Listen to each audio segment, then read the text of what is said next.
What fueled it was anger. Yes. I was angry that I got to that point. My doctor telling me, Trent, I'm sorry to tell you, but I don't think you're ever going to be able to run again. But I saw the physical side transform, and then all of a sudden I started seeing the anxiety and the stress and the sleeplessness and all the other things started to fall in line, and then all of a sudden... America's obesity has not doubled, it's tripled in the past 50 years. Obesity rates are soaring, and the very food that you and I eat is slowly messing us up. Our grocery stores are filled with processed junk. And even when you try to make healthy choices, you're up against a system that subsidizes sugar, making it cheaper to consume empty calories than real nutritious food. Meanwhile, millions of people in America are stuck in food deserts with no access to fresh produce. This may be the contribution that's caused our society today to face record levels of despair, anxiety, and depression. And the worst part, the average American barely moves or exercises, trapped in a cycle that leads to more and more health issues. Meanwhile, too many Christians are sitting back, assuming that the scriptures have no virtue ethic around this topic, or worse, consuming themselves with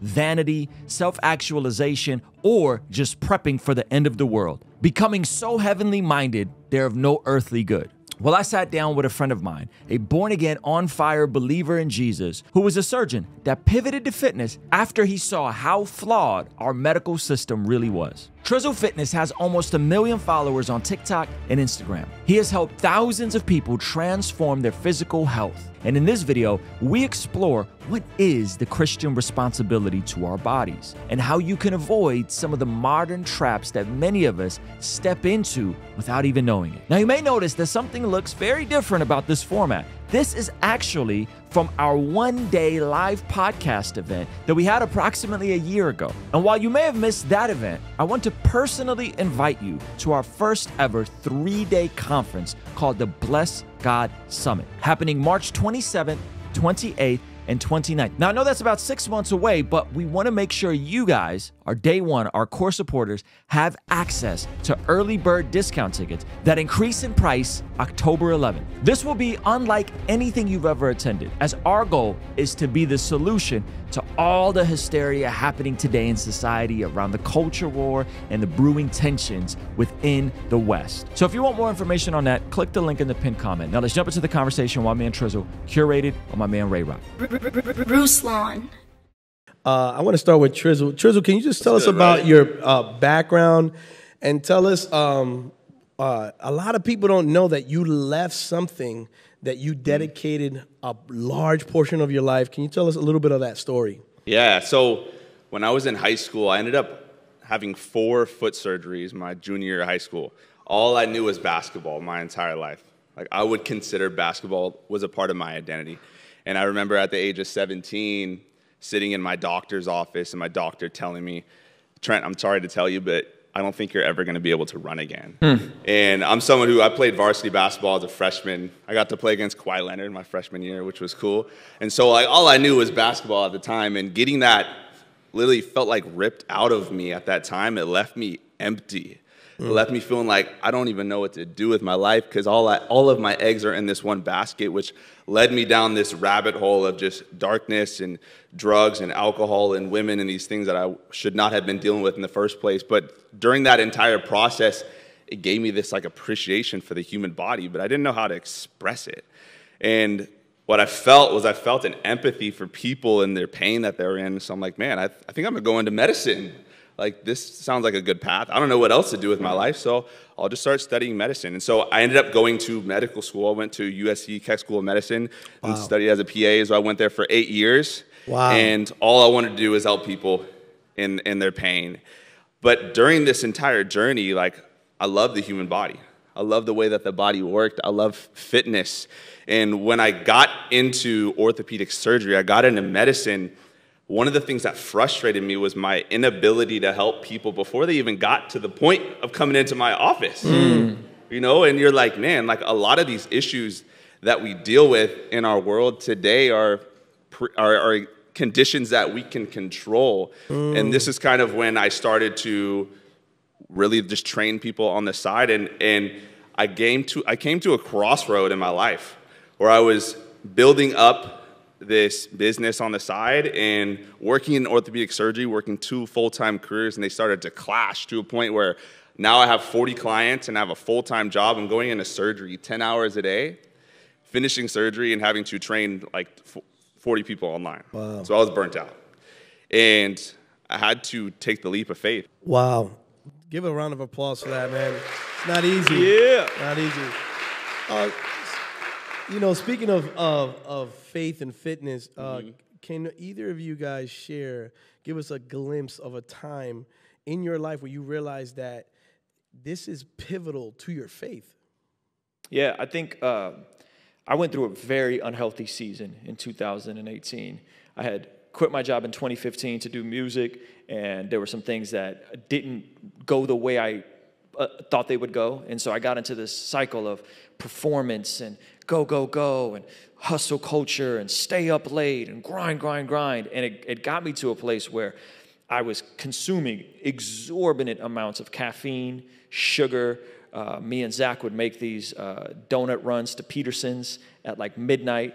And I got not healthy in a very, very real way. And I remember I was thinking about how my son would perceive me when he would see me. And 1, my routine, 2, the way I looked. And it just, I hit this point of basic, like rock bottom, that like I'm saying all these things, that my body's a temple to God, that I'm going to honor God with what I put in my mouth, what I eat, what I meditate on. But my lifestyle was completely contrary to that. And I remember, I don't know what primed me to do this, but I remember having Zach take a shirtless photo of me after I got back from tour. And I remember seeing that photo back. And I was like, whoa, like it's way worse when I saw it on a photo than when I saw it in the mirror. And I just got so locked into making a change. And I remember within like, it's incredible what the human body can do with just a lot of chicken, a lot of broccoli, and some strength training. But I saw the physical side transform.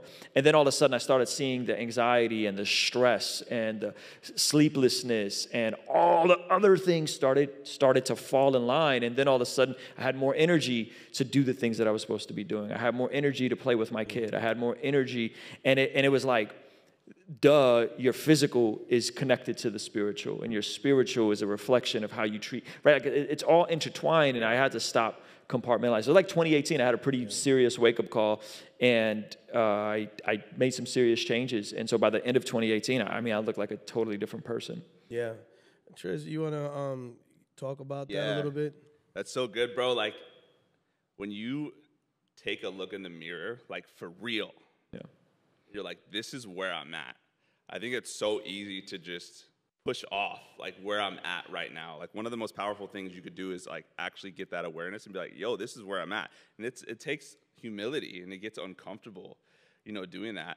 For me, like, when I realized that my body and my health was honestly hindering me from doing what the Lord is calling me to do, it was probably about 8 years ago. And one of the things that I love is I love sweets. Amen. I do. I still do. Like, my cravings haven't gone away, you know what I mean? Like, but what happened was I felt like sweets and sugar were actually had control over me, and I didn't have control over them. And it was like through the holiday season, and I remember like I probably gained like 15 pounds during the holiday season. Can anyone get an amen for that? Yeah. That was in you. I know that happens a lot to a lot of people. So I probably gained like 15 pounds during that time period unintentionally. It was not a bulk that I was trying to do, right? And then I remember I went to a conference, like end of the year conference, and I felt like the Lord called me to fast sugar for the entire year. And I'm like, fast sugar? I don't know about that.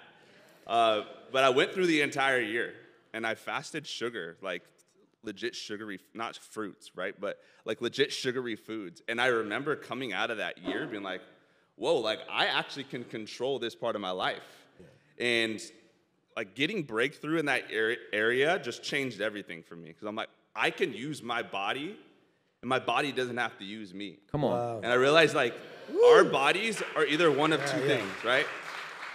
Our bodies are either an anchor that's going to hold us back from what the Lord wants to do in our lives. Come on. Or they're going to be a weapon for God's kingdom. Yeah. And so for a lot of, it's like, if your body is an anchor, you might have to do what Ruslan did and look in the mirror and be like, where am I at right now? Yeah. Like, what changes do I need to make? Yeah. Yeah. And the crazy part is, what fueled it was anger.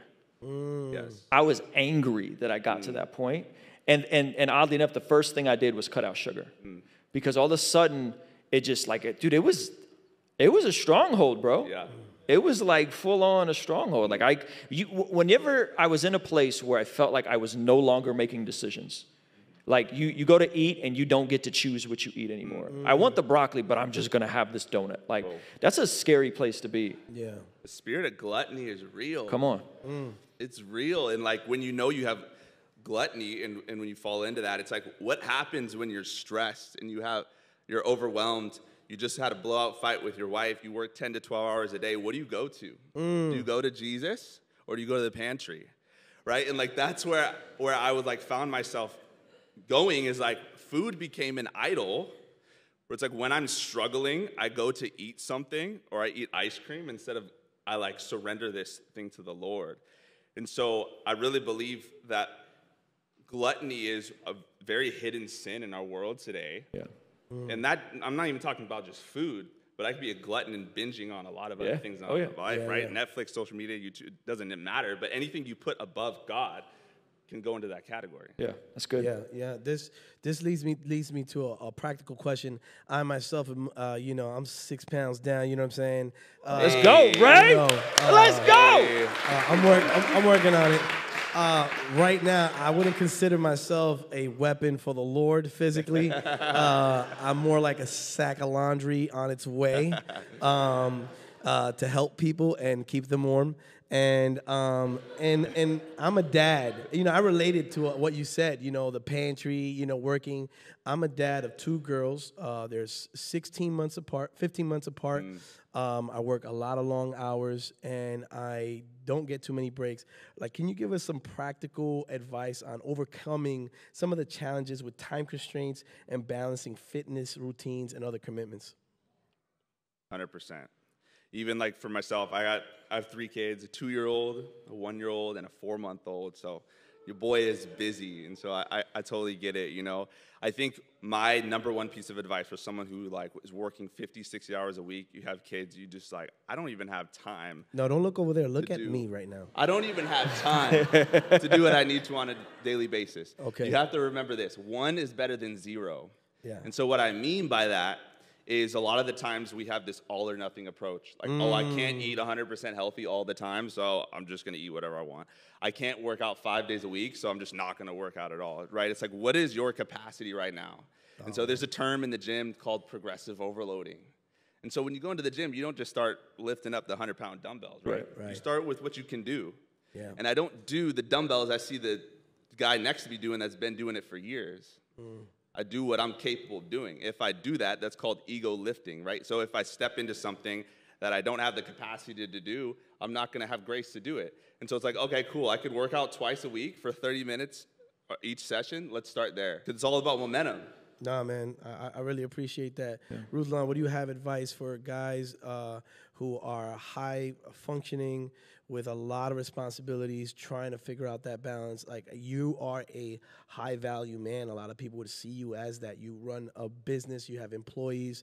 What do you do in your life to find that balance? Yeah, I think willpower or self-control or discipline, right? Like, I think these are ideas that are often misconstrued as these, I just have more willpower, or I'm just more. It's not like that. We Trizzo just told y'all basically that we have serious fat boy tendencies, right? Like,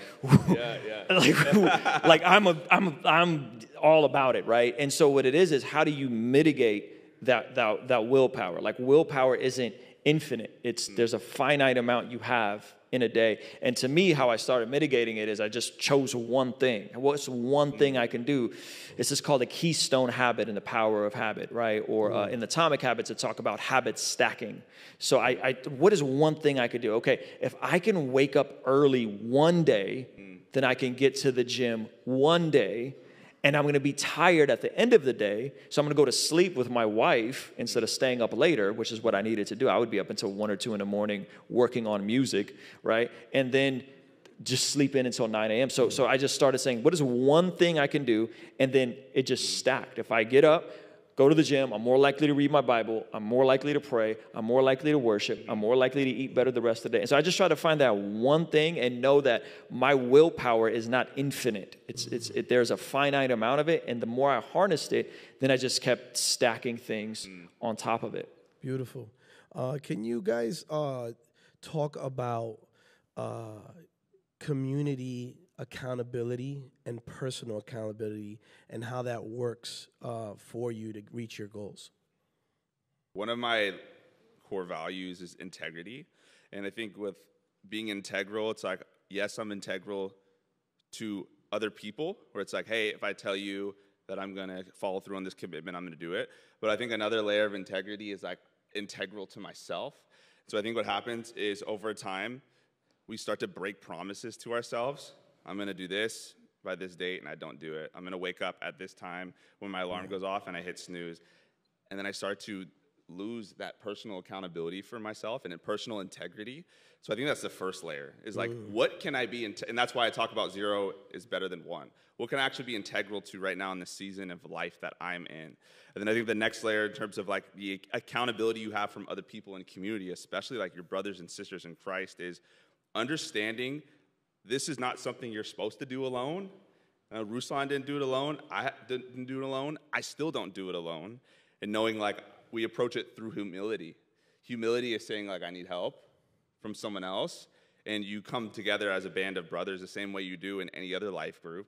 It's like, this is my group. And for a lot of us, like it might be small. Like you might not know a lot of people that are going on this journey, but you only need one person to support you throughout your journey. Yeah. You might be that one person. You might be the one that needs to lead by example and step out, because sometimes it does get lonely. You know, living a healthy lifestyle. You might be the only person in your family that's doing it. I was just going to say, I got this from John Acuff. That was really good. He said, you make a decision to do something, and then with the future version of you. And then in the future, when you don't want to do something, you say, hey, this isn't up for negotiation. Wow. We've already established we're going to get up, we're going to go to the gym. It's done. It's crazy. And so that little mind hack, like 6 o'clock, I got to get to the gym. Can you say that one more time? Because I'm just like wearing a mind diaper. Yeah. I'm making the decision right now. You're in the middle of a cut because you're training for a competition. I'm in the same place where I'm about to do another cut. And so like I'm making the decision that I'm not going to be as flexible with my diet, and I'm going to make sure I'm at the gym by a certain time. Right. When I wake up Monday and I go, I go to the gym 30 minutes late, or I could eat this thing I'm not supposed to eat. I tell myself, no, we already discussed this. This is no longer up for negotiation. You're going to do what you said you did. Beautiful. And so that little brain hack has helped me out a ton. I love it. You make the decision, and so that's about accountability to yourself. Right. Which if you can be accountable to yourself, that's a powerful thing, because now you're not a liar. Because you know when you're lying to yourself. Oh yeah. I'm gonna read my Bible and I don't. I'm gonna say I'm gonna be a part of a church, but I'm not. Right. And then you start having this fragmented cognitive dissonance where you internally have imposter syndrome because, I'm kind of a fraud when I lie to myself, right? But if I start being committed to the things I said I was going to do, then that too builds like a muscle, and that has momentum. I love that, man. I love that hack that you just gave us, because there's so many things that we are committed to already that keeps us from saying no to other people and other things. I'm committed to my wife, so I don't have space for those things. All right, we're going to go to the Q&A. Can I have the gorgeous voice of Zach? Hello. Hey, our first question is, what is your advice for making sure that fitness doesn't become an idol? How can we have a healthy balance of working out both the physical and the spiritual? I love that. An idol is anything you put over God, right? So when you allow fitness to become an idol, I believe, is when fitness is not something that's integrated in your life. So like the main areas that I like to focus on in my life are health, wealth, relationships, faith, finance. family, right? If my fitness is getting in the way of those things, my relationship with the Lord, my relationship with my wife, my relationship with my kids, now it's turning into an idol. And so your fitness should complement your life, not take away from it. Come on. And I'm not talking about going to the gym, becoming a bodybuilder, and getting huge. I'm just talking about getting active and staying healthy, you know? And so it comes down to the fruit that you're receiving in your life. So is actually being active producing fruit in your life? You know? If it's not producing fruit, then it's an idol. And if it is producing fruit, then it's working towards God's glory. Yeah, It's good. Yeah, you knocked it out of the park, man. Let's get another question. Yeah, here's a more practical. How do you overcome sugar craving addictions on a day-to-day basis? Yeah, and then Ruslan. maybe what are your thoughts about the carnivore diets or animal-based fruits and meat? Yeah, I think the sugar addiction, that is by far the hardest. I'm not a big conspiracy guy, but man, when you find out they're pumping sugar into the salad dressing, high fructose syrup and everything, the subsidies between the government and the sugarcane fields, like it gets weird. Like you can go down that rabbit hole and it's like, what are they trying to do to us, right? And so cereal, right? So I just brace for impact that I am going to detox and this is going to be awful for 3 days, and I need to carve out some time maybe to nap. I need to carve out some time to replace the foods, and I just brace for impact. And it's hard, and you literally go through withdrawals, headaches, you feel terrible, you could get nauseous. It's awful. So the only advice I can give for maybe you have a hack. I don't have no. I just know it's about to be bad. Yeah. Like this is going to be a terrible week. Last time was right around Christmas. And I thought, you know what? If I can make it through Christmas week, I could do anything. And so I'm like, in the middle of Christmas, nothing. And I'm so glad I did it because then a week later, you just start feeling good. You start feeling, you get clarity and all that stuff just kind of falls into place. So I don't know if you got a different. I do have a hack, yeah. And so who here has grabbed extra cookies when it's on your kitchen counter, right? Your environment is everything. So if whatever you struggle with is in your house, you're going to eat it on a regular basis. So for example, if you struggle with ice cream and ice cream's in your freezer, every time you open up your freezer, you have to make a conscious decision to deny or say no to the ice cream. And then when you have your least amount of willpower at night and you open up the freezer, you just eat it. And so the thing that I believe is one of the most powerful ways to overcome your sugar craving is to get it out of the house. The same thing with alcoholics. They're not allowed to have alcohol in the house. It's dangerous.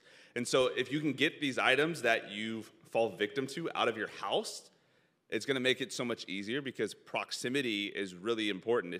If you have something on your counter, you're going to eat it. So for example, when I have vitamins on my kitchen counter and they're out, I take my vitamins. When my vitamins are in the back of my pantry, I forget them. When your water is on your desk at work, you drink the water. When it's not there, you forget water. And so how can you make your environment conducive to the life that you want?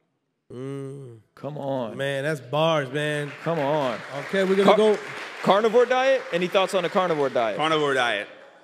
I like carbs, so I eat carbs. Yeah. I don't think you need to do it. Yeah, I function better with less carbs. I just more clear-headed. So my carbs, when I'm really dialed in, it's primarily from like broccoli and like stuff that doesn't spike my blood sugar. So like sweet potatoes and berries, strawberries, all that kind of stuff.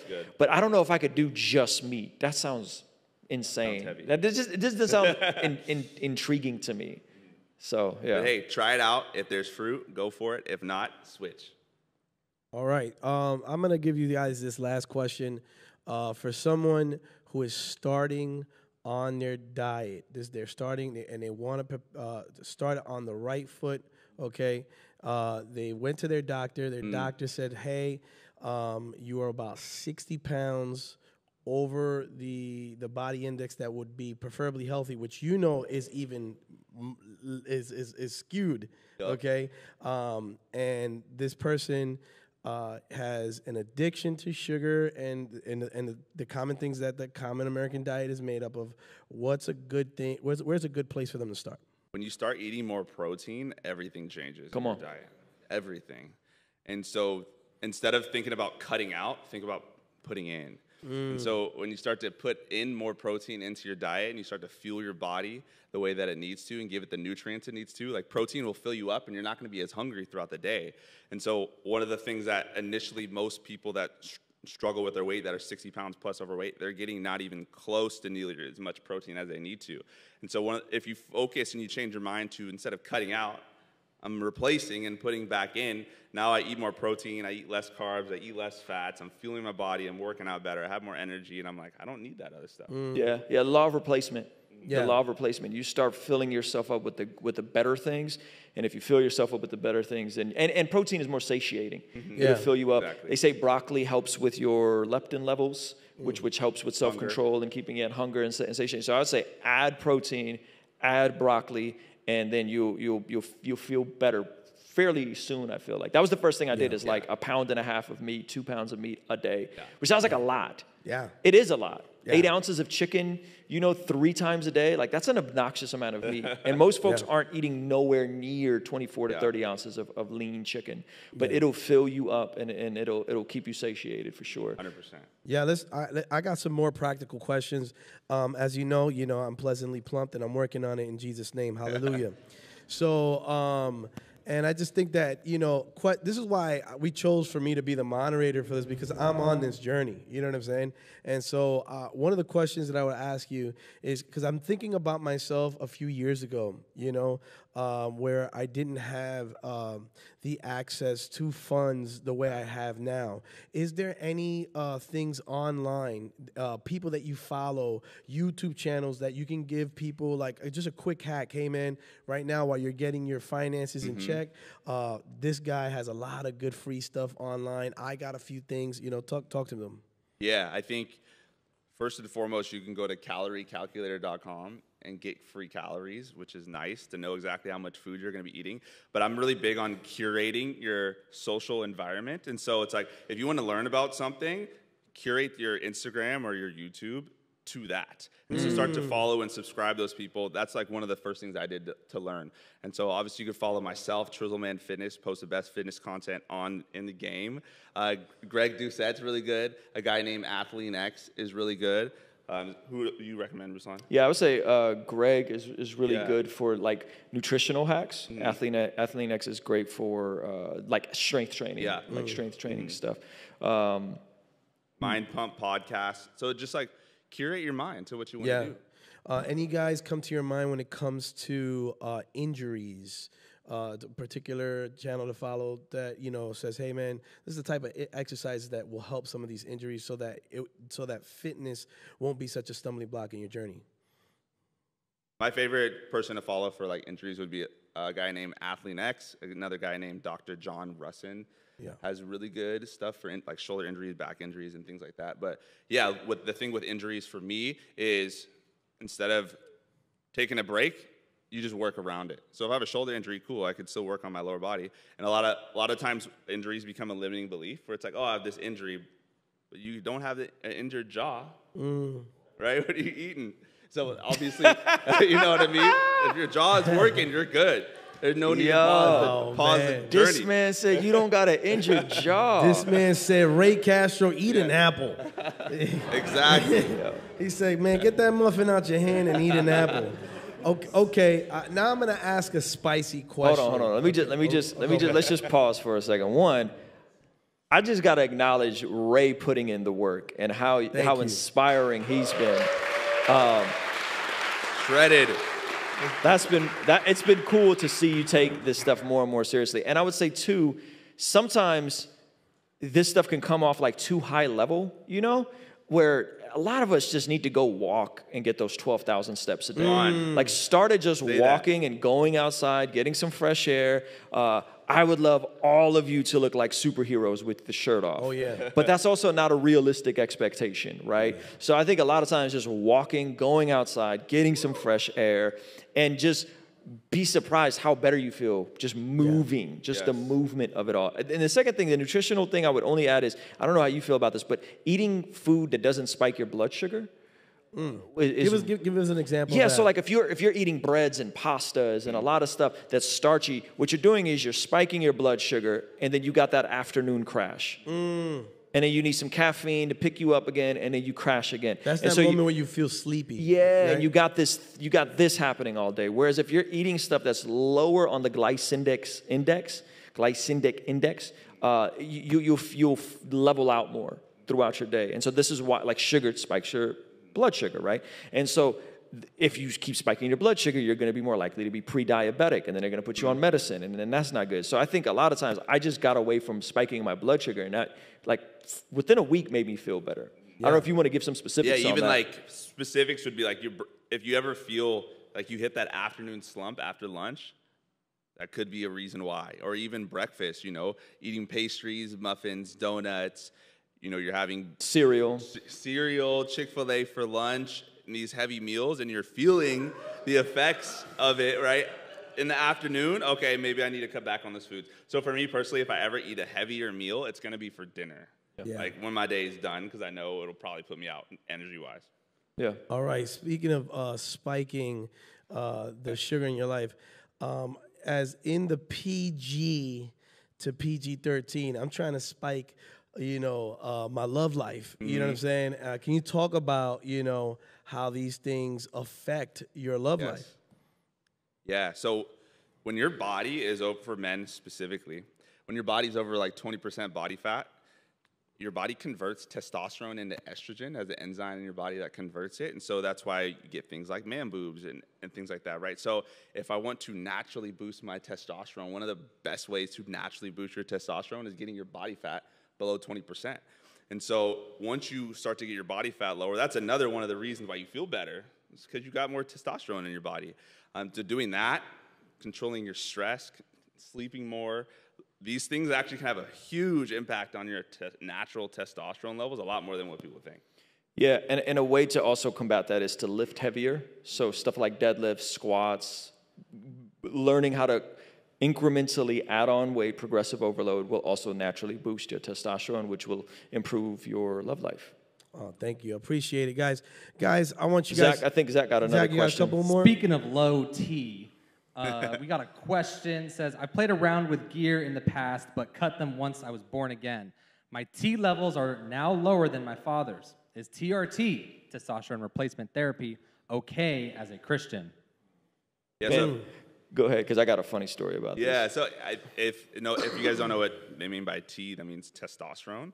And so as a Christian, I think like if it's medically necessary, meaning like you go to the doctor and your doctor's like, you have testosterone of 100 or 200. Okay, cool. Like, let's get it to a normal, regular level. Now, when you're utilizing testosterone for vanity purposes and your testosterone is already normal, okay, now we're getting into gray areas that you probably need to go talk with the Lord with, right? Yeah. No, that's good. That's good. Yeah, so I just recently went through this, and it's kind of funny. It's kind of not. And you shared it on the channel, right? I shared it on the channel, and I went to my friend's doctor and was like, man, I'm feeling kind of tired. I don't know what's going on. And so I did this whole panel of blood work. And I get a call from this doctor, and he's like, man, your testosterone's low, your thyroid is low, this and that. We gotta get you on testosterone ASAP. And I'm like, bro, I'm 38. Like, I just feel a little tired. And, right? And so I went and got a second opinion from my primary care physician. I got a new primary care doctor, and he looked at it, and he's like, dude, your testosterone's 530. Like, that's lower, but you don't need testosterone replacement therapy, And so I didn't realize this at the time, but, like, I went to a doctor, but it was the doctor. This was the guy. This was the I know a guy. I know a guy, right? And so you go there, and it's kind of like, no. Vinny Boom Bots. Yeah, and so I brought my blood work, and he was like, no, like, you're fine. Like, it's not worth it right now. Maybe if you were at 100 or 200, you may be a candidate, but like this is not good to open Pandora's box because there's going to be other complications and blood clots and all this kind of stuff. He's like, it's like going to a surgeon and asking if you need surgery. Like, of course he's going to tell you need surgery. So I would tread very lightly, and I just went through this and completely hit the brakes on everything and just started lifting heavier, watching my sleep more and that kind of stuff. Yeah. That's scary, man. Stuff's scary, For me, that's scary because it's just like, it's more about a check in the mail and those type of things. You know, check check's in the mail, thank you. You know, and it's just like, what about my health? Right. Okay, real quick, I need you to know about something that is going to expire October 11th, and I don't want you to miss it. As we come out of a tumultuous and divisive election season, it is my heart that we can be the hands and feet of Jesus and live a life that blesses God. And that is why we are having the first ever in-person Bless God Summit, the solution to the culture war. To not just be Christians who are reactionary to whatever is going on, but to live a better story and build better culture. And to be the solution to the culture war, I've brought in some of your favorite YouTubers, podcasters, speakers, and apologists to equip us by speaking at this 3-day event. This isn't going to be like the typical Christian conference, as we'll be doing something that is interactive, social, and giving us an opportunity to connect with each other and some of the speakers and performers. And this is all happening March 27th, 28th, and 29th at the beautiful Westin Spa and Resort in Carlsbad, California. The good news is we got the prices down to the bare bones to make sure that our day one supporters can get a bit of a discount so you can bring your whole family. Now, the bad news is this price is only available until October 11th. So don't miss the best time to get your tickets and go to blessgodsummit.com now.